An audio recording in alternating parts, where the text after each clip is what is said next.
بسم الله الرحمن الرحيم.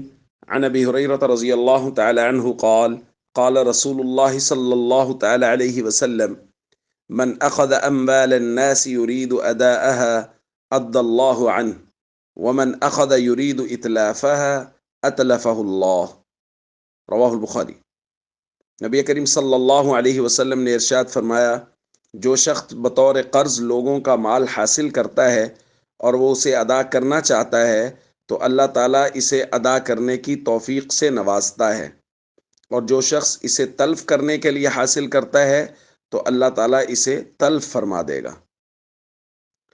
دوستو، نیت کا بہت بڑا دخل ہے۔ اگر کوئی آدمی قرض اس نیت سے لے رہا ہے اور بوقت ضرورت لے رہا ہے کہ میں نے یہ قرض واپس کرنا ہے اور بر وقت یا وقت سے پہلے واپس کرنا ہے، اور اس کے لیے وہ کوشش بھی کرتا ہے، ظاہر ہے جب نیت صاف اور خالص ہے تو اس کے لیے وہ کوشش بھی کرے گا۔ ایسا نہیں ہے کہ کہتا تو رہے کہ میری نیت خالص ہے لیکن ادائیگی کے اسباب کی طرف متوجہ ہی نہ ہو، مطلب خود تو بہت عالی شان چیزیں پہن رہا ہے اور بسا اوقات بلا ضرورت بھی چیزیں خرید رہا ہے اور قرضے کی ادائیگی کی طرف متوجہ ہی نہیں ہو رہا، تو اس کا مطلب یہ ہے کہ اس کی نیت درست نہیں ہے۔ اگر نیت درست ہے تو یہ سیونگ کرے گا، پیسوں کو جوڑنے کی کوشش کرے گا تاکہ وقت کے آنے سے پہلے میں قرضے کی ادائیگی کی صورت بنا لوں۔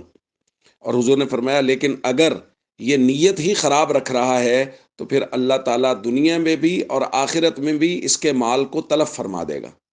تو اس لیے ہم سب کو چاہیے اگر ضرورت ہو اور قرض لینا پڑ جائے تو اس نیت کے ساتھ لیں کہ وقت سے پہلے ہم نے واپس کرنا ہے، اور اس کے لیے کوشش بھی ضرور کریں۔